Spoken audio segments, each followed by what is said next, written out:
Hi everyone. Hello. Let's go back to boundary conditions for magnetic fields. Okay.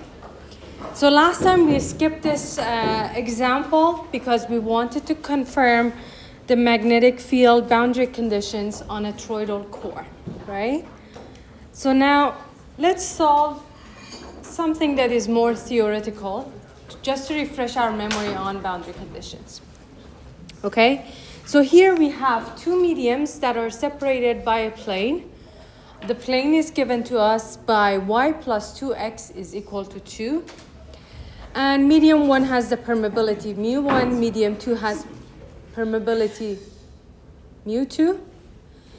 There is no surface current density on the boundary. B1 is 2x hat plus 3y hat. We are asked to find B2. Okay, so first thing first, we are going to write the boundary conditions, right? Let's write the general boundary conditions. The first one was, we drove it from the fact that divergence of B was 0, and then that told us that B dot ds on a closed surface must be 0. We concluded from that B1n is equal to B2n. The two normal components must be equal, or we can say the magnetic flux density, the normal component of magnetic flux density is continuous. The second boundary condition, we drove it from curl of H being J. And we said H dot dl would be I enclosed. Since we have no surface current density,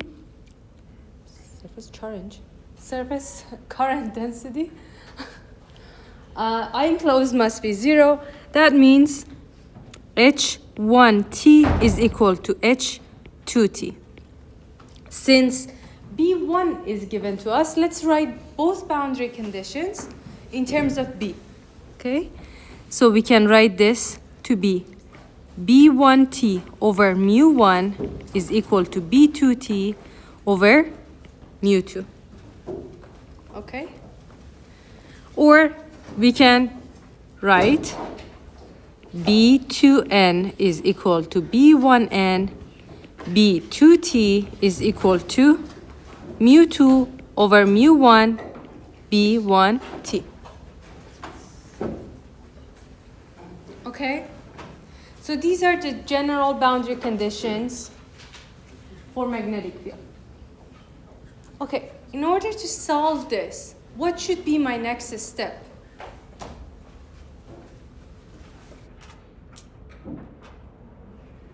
Any clues? What do you think my next step should be?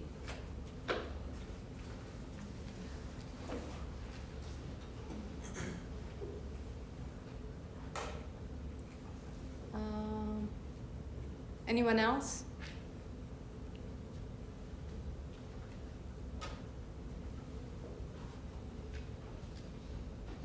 Let's digest this for a minute.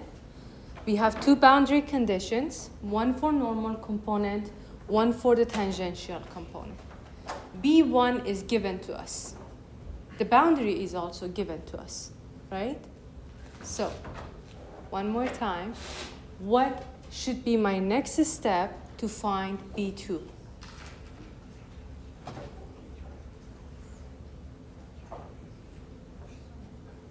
Amjad? Exactly. Let's find the normal direction so we can decompose B1. Because if we can decompose B1 to B1n and B1t, then we can find B2n and B2t, right? Okay. How do I find the normal component? The normal component, as you can see in the picture here, this N2 is the vector that is normal to the boundary, right? This boundary is given to us. So these are at boundary. This is at boundary. Now, what is boundary? Boundary is y plus 2x equal to 2. What vector is normal to this plane?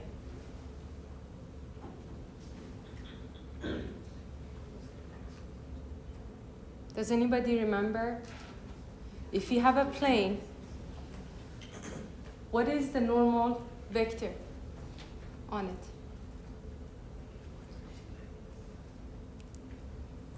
Anyone? Do you remember from math? Noor? 1 over slope and negative, so negative 1 over 2. Negative 1 Over 2. over. Is that a vector? No, I'm just giving you a slope. Okay, you're giving me the slope, right? That's the slope of this, right? Is there any way we can find, by looking at this, can we find the normal component, the normal direction? Go ahead. What's your name? Victoria. Victoria, okay. Is it the coefficients of the variables in the plane equation? Okay, tell me a vector. So 2, 1, because it's x and y. Okay. So it's 2x hat plus y hat? Is that the normal component? Perfect. So in a plane, all you have to do, right? Put a hat on everything and then normalize the vector. How do we get this, right?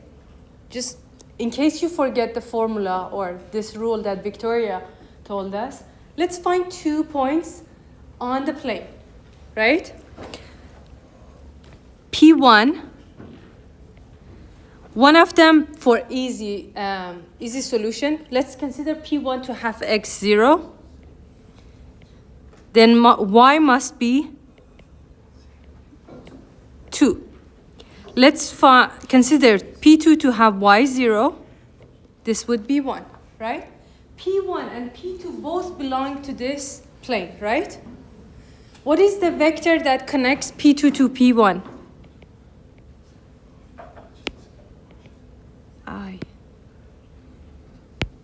This vector, we can say P2 to P1 vector is going to be x hat minus 2y hat, right? X hat minus 2y. Y minus the x of P2 minus the x of P1, y of P2 minus y of P1, right? Now you can easily see that in order for n hat to be perpendicular to P2 to P1, it has to be 2x hat plus y hat. Just dot product these two. If you dot product it, you get 0, right? Okay, perfect. So we know the direction of n hat is 2x hat plus y hat. But n hat has a unit amplitude, right? How do I convert this 2x hat plus y hat that we found to unit vector?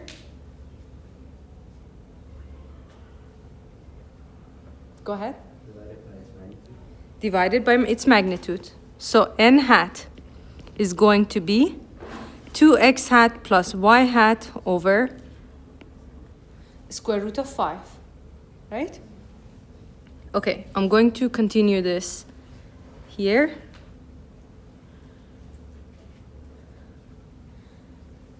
So n hat was 2x hat plus y hat over the square root of 5. B1, what was B1? 2x hat plus 3y hat. What else do we know? Then the boundary conditions. B2n is equal to B1n. B2t is equal to mu2 over mu1 B1t. Right? Now I have to find B1n and B1t. I have to decompose these along the n hat direction or perpendicular to n hat direction, right?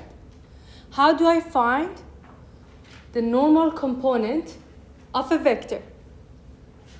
I dot product it with the normal vector, right? So B2n, the amplitude of it, is equal to, sorry, this is B1. B1n, the amplitude of it is B1 dot n hat. Here, that's why you need to make sure this is a vector, unit vector. N hat has to be unit vector. Otherwise, the math is not going to math, basically. So this is 2x hat plus 3y hat dot 2x hat plus y hat over square root of 5. Okay? So it's going to be 2 multiplied by 2 plus 3 multiplied by 1 over square root of 5. That's 7 over square root of 5. So we found amplitude of B1n. But what is B1n? What is the vector B1n? That's easy, because B1n is going to be amplitude of B1n in n hat direction. Perfect. And as a matter of fact, this is equal to B2n. So as soon as I find this, I found B2n. So I'm going to write it like this. B2n equal to B1n is equal to 7 over a square root of 5 multiplied by n hat, 2x hat plus y hat over a square root of 5, which is going to be 1.2 2x hat plus y hat. Does this result make sense? It does, right? Because n hat was in 2x hat plus y hat direction. And B2n is also in that direction with a different amplitude. That's the only difference, right? Perfect. 2.4 x hat plus 1.2 y hat. Okay? This is our normal component. We found the normal component of B. Now let's continue and find B2t, the tangential component of B2. In order to do that, I need B1, B1t, the tangential component of B1, right? I have B1, I have B1n. How do I find B1t?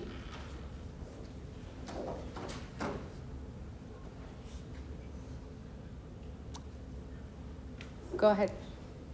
Like same procedure, just use the tangential unit vector. Tangential unit vector. Is there an easier way? Oh yeah, just subtract the normal component. Yes, exactly. Right? B1 is its normal component plus its tangential component. So we can write this. We found B1. We know B1. We found B1n. So B1t is going to be B1 minus B1n, which is 2x hat plus 3y hat minus 2.4x hat plus 1.2y hat. This is going to be minus 0.4 x hat, 3 minus 1.2 is 1.8 y hat.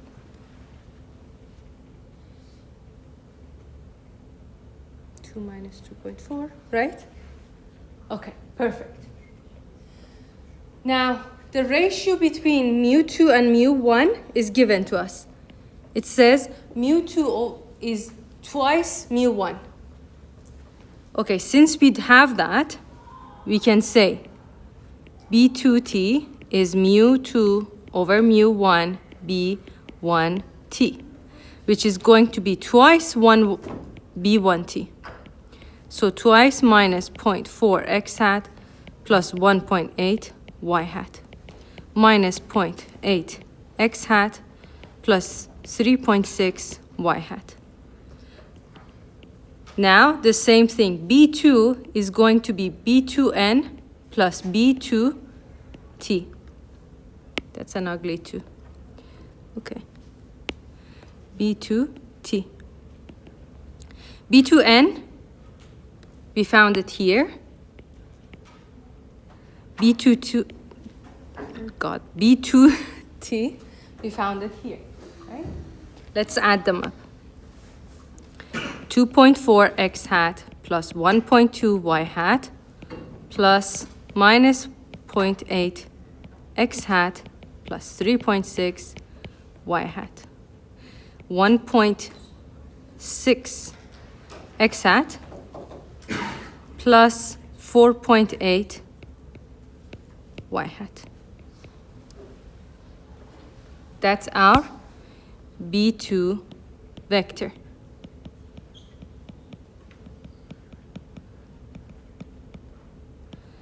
If we got n hat wrong, everything would be wrong. Go ahead. Yeah, I think there's a slight problem with Uh-huh. one end. Like when you do 7/5, shouldn't that be 1.4? It should be. Okay. So beside n hat, if you got 7/5 wrong, that also makes everything wrong too. Okay? So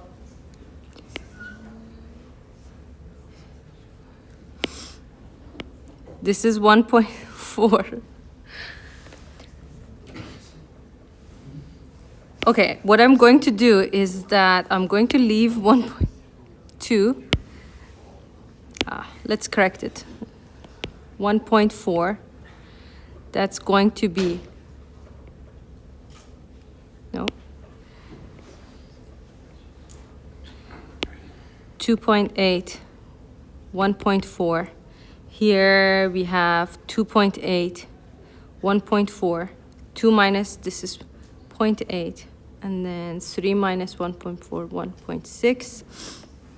And then what else? 2.8, 1.6.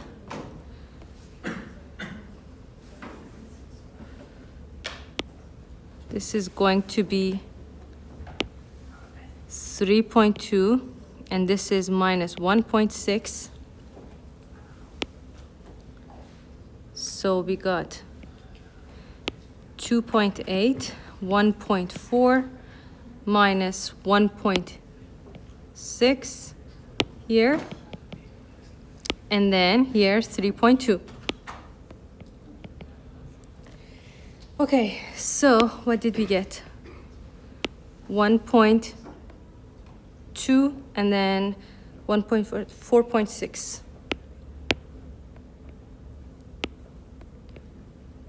This is going to be 1.2, 4.6. Okay? I'll clean this up when I post the annotated version. Okay. Are we good? Good. Now, let's get into inductance. Okay?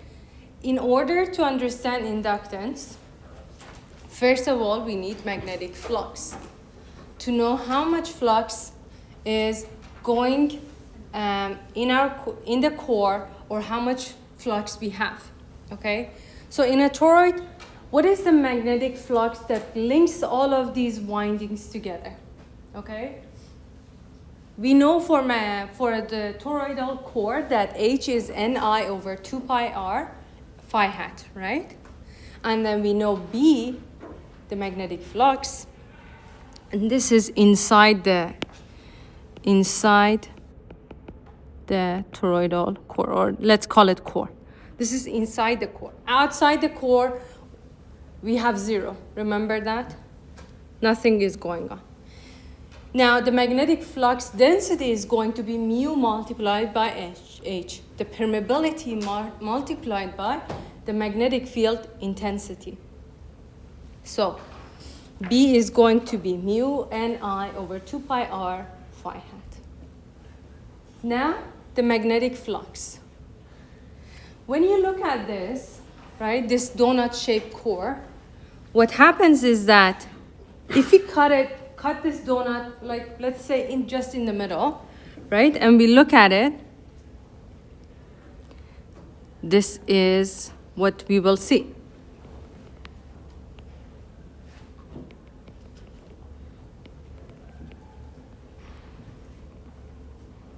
These are the cross sections, and then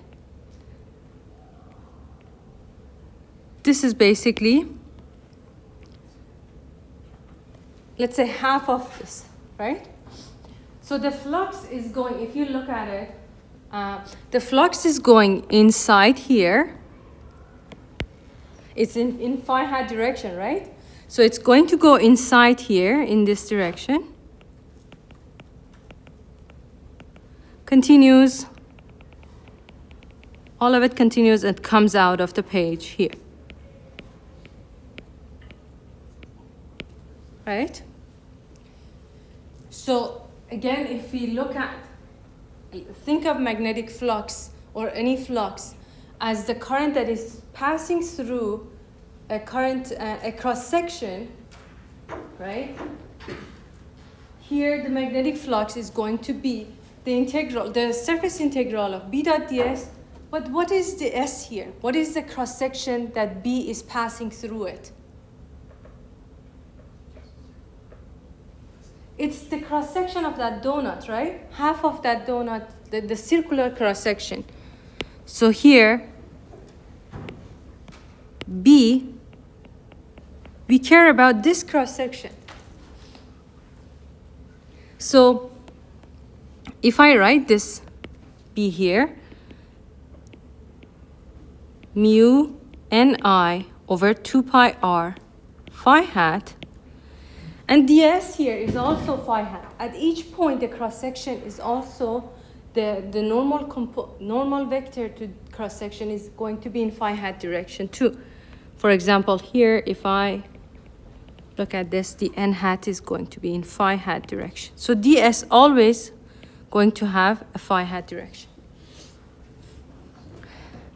If I take this out, this is going to take the constants out. This is ds over r. How should I integrate this?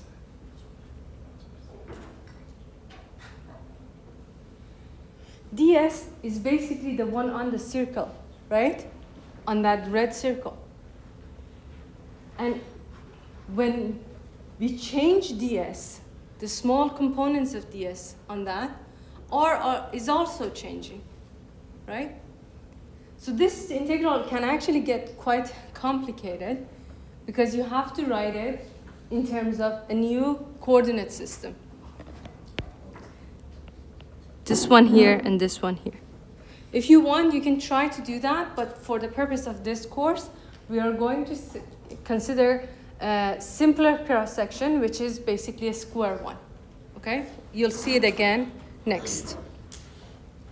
But do we understand now what is magnetic flux? Magnetic flux is the magnetic flux density passing through a surface, a cross-section that is perpendicular to it. We want to know how much perpendicular component of magnetic flux density is passing through and integrate over all of that. It's, again, think of it as a pipe that is carrying a current, right? In order to find how much water gets out, that's the total flux that you're calculating. You have to know what is the current density inside, how much is the cross-section, right? The more density of water you have inside that pipe, or the bigger the pipe, you have more water coming out of the other side, right? So magnetic flux is going to depend on how much is that surface area. How much is the magnetic flux density that is passing through this, right? Does it make sense? A little bit? Okay. But magnetic flux tells us something about the geometry that we are dealing with.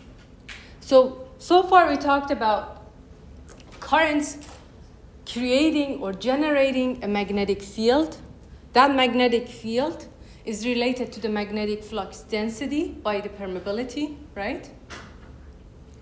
Then, now, we learned that that magnetic field that was generated, or that magnetic flux density, carries energy, right? Just like a capacitor was storing energy, the electrical energy, an inductance is carrying that energy that within the magnetic fields too.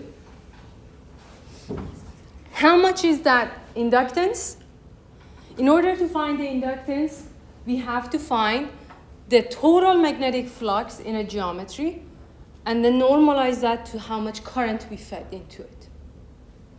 So here, everything is actually written here, but so magnetic flux through one turn, that's this big sigma, the large sigma, the capital case of sigma. And then, as you know, we wrote this as n b dot ds over I. Does the inductance depend on current?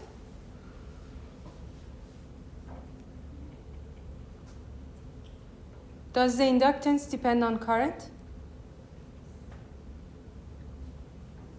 When you read an inductor value, when you buy a something Henry or nanohenry, does it tell you like how much current is passing through it? No, right? Inductance, just like capacitor, is a function of permeability. You see it right in B there. Mu is hidden right here because, again, we can simplify this to, or expand it to mu h dot ds over I. It depends on permeability that shows up right here. How many turns of wires you have, right? And what is the shape? The shape dictates dot ds. These are the only three things. In fact, you're normalizing to current. You're taking out the current effect out of it. So inductance is not going to be a function of current.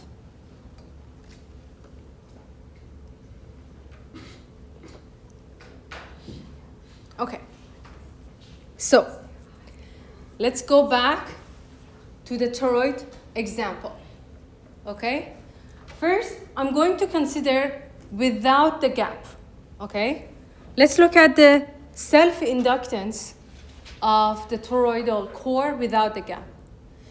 If you got your notes from Corcus, I did a last-minute reshuffling, okay? I'll correct the annotated version. So you might have to go through it. I changed the story just before coming in. So, okay, let's go without the gap. Without the gap, so we assume that everything is, this wire winding just goes through the whole core. So ignore this for a minute and consider this to be the full core. All right? Without the gap, H is Ni over 2 pi r multiplied by phi hat. Right? We found H. And then B here is going to be mu Ni over 2 pi r phi hat. Then we said inductance is going to be the flux linkage over I, which is going to be N multiplied by sigma over I. N multiplied by the flux density that is going through, the flux that is going through only one turn, which is going to be B dot ds over I. So, Ni mu N I over 2 pi r dot ds. This is going to be L is mu N squared. I cancels itself. So if in your exam I saw your inductance as a function of I, I'd be very upset, okay? Somehow take the I, cancel the I out. And so this is mu N hat over 2 pi.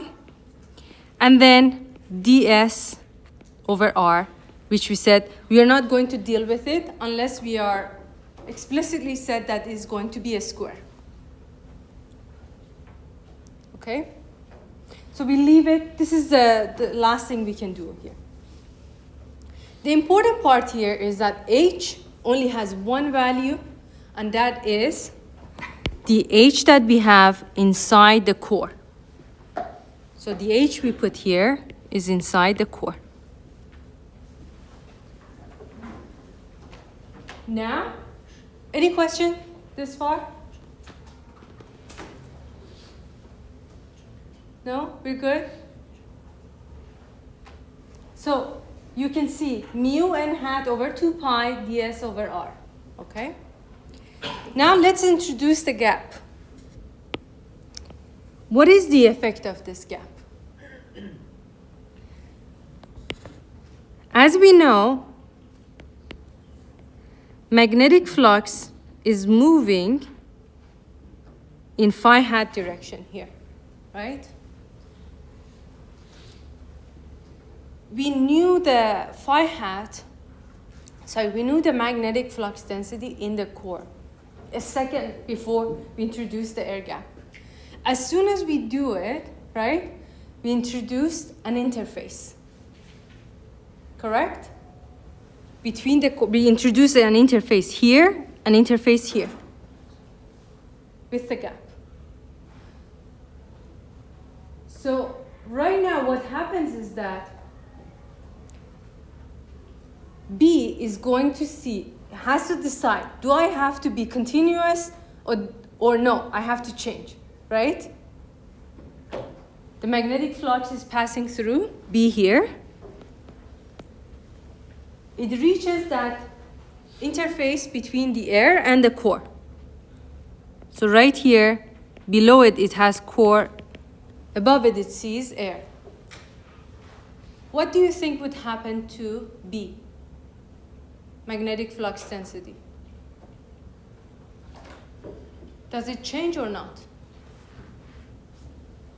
Okay, we have some heads going this way.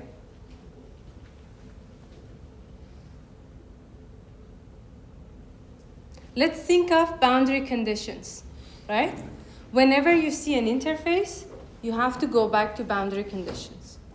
Right now, at the dashed line that I wrote, air and core, that's a boundary. So B has to see what boundary condition it has to satisfy. Right? Which boundary condition is that? Is it normal or tangential?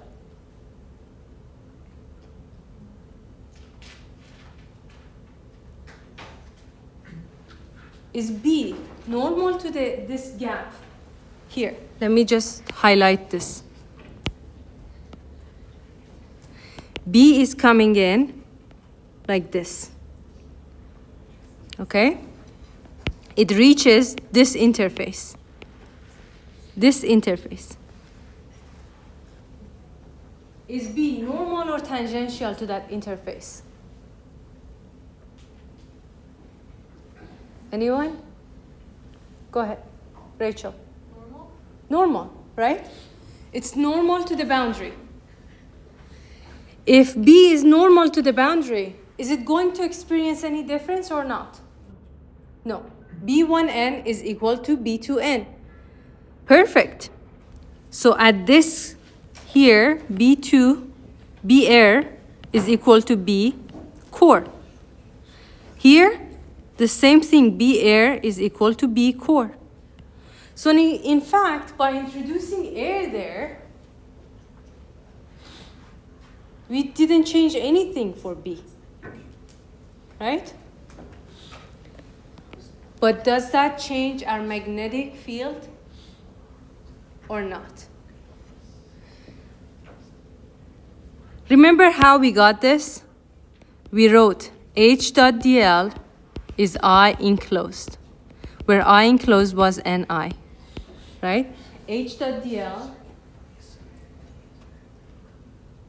right? H dot dl was I enclosed. You can always write Ampere's law. Now, let's look at this with the gap. H dot dl is equal to I enclosed. Which again, we are not changing the winding, so we still have Ni. But right now, H is going around here. It shows the other direction, doesn't matter. H is going this direction, right? Here it's H core. Here is H air. We know B core and B air are equal, right? Because of the boundary condition. But as you know, that means that H core and H air are not going to be equal, right? So, what I'm going to do is that I follow H along this blue line that you see and see what I can write. H core multiplied by L core. Here we are going right on the average line, so we are averaging a little bit. Okay? Tammy. H core multiplied by L core plus H air multiplied by L air is Ni. And you thought I learned your names for your sake. Okay. H core multiplied by L core plus H air multiplied by L air.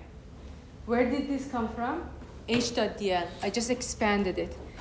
This is H core multiplied by L core on this section. And then the rest of it is air, right? Perfect. I know that since B core must be equal to B air, and this came from the fact that normal component of B is continuous. So this is going to mean that H core is B core over mu core dot L core plus H air, which is going to be here. Let's write this. Mu core H core is equal to mu air plus A multiplied by H air. So I'm going to replace everything in terms of B core, so I can find what is the magnetic flux density in the core. And then here, H air is going to be mu core over mu air, H core, or I can write it this way actually. Let's write it, because this is B core over mu air dot L air is Ni. Is that right? H air is mu B. This is B core. B core over mu air is H air, so I plug that in. And now, if I write this as the gap, or here it shows as D, right? This is D. L core is that circumference of like that average circle, which is going to be 2 pi multiplied by A plus B over 2 minus D. I just take the length of air out of it to find length of core. Okay? And now we have everything. We have everything, and we can find B core at this point. Right? If you continue doing this, you will find B core. So here, B core is going to be Ni over, oh, I'm right at the edge. Okay.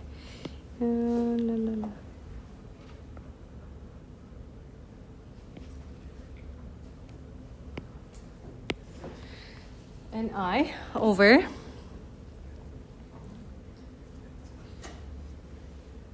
d over mu air plus L core, or instead of L core, let's plug in A and B, which is going to be pi A plus B minus D over mu core. This is our B core. And if I ask you, what is the inductance of this gapped toroidal core? You have to, oh, where did that go?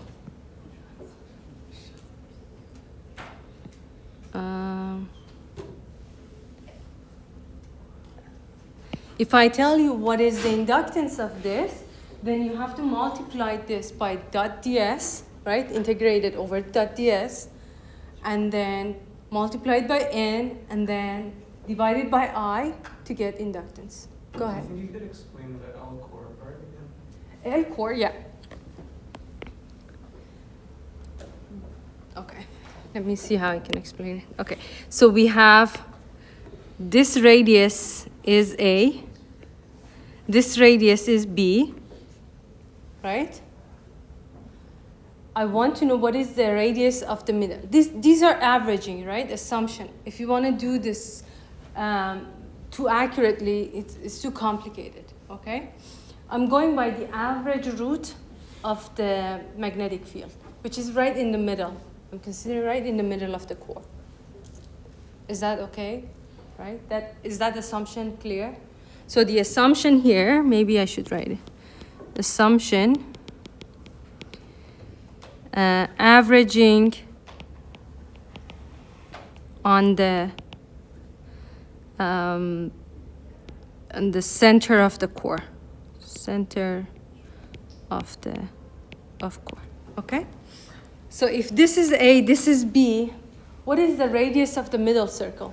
A plus B over 2, right? Or A plus B minus A over 2, which is going to be A plus B over 2. Then this is 2 pi r, basically. Minus D is that I subtracted the gap length from the 2 pi r. So this is going to be R average. R average is equal to A plus B over 2.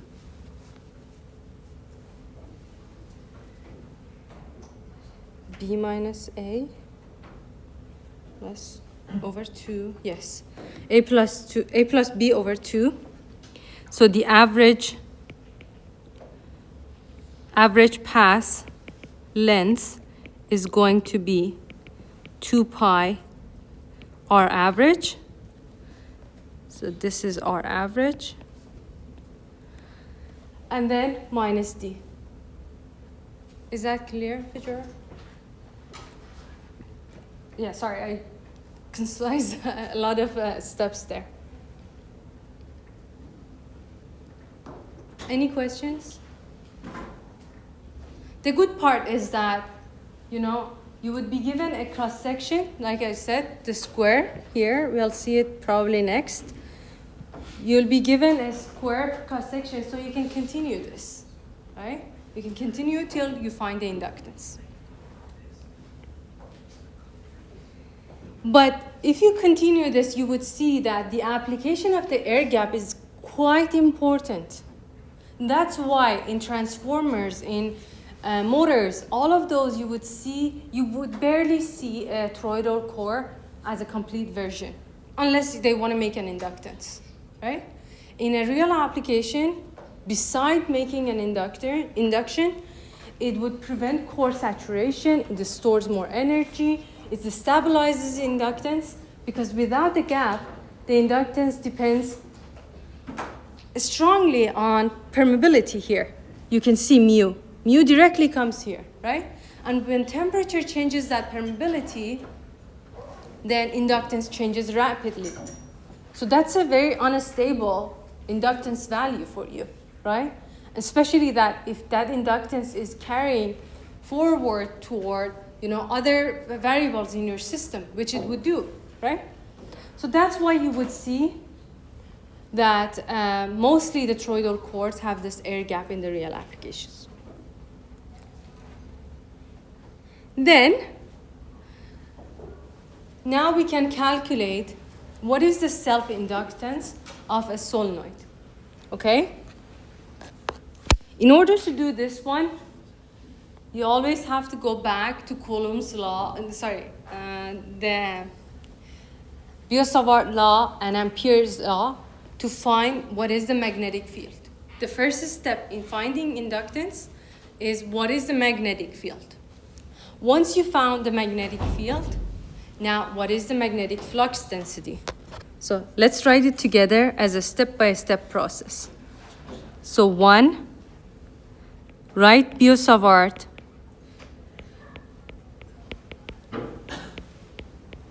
law or Ampere's law to find H. Okay, what I'm going to do, I'm going to take these in order not to ruin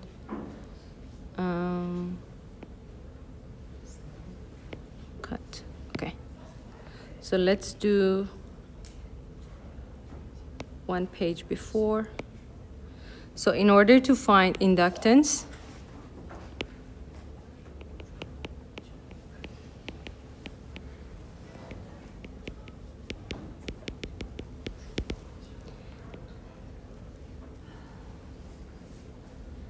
first, we need to write Biot-Savart or Ampere's law to find the magnetic field.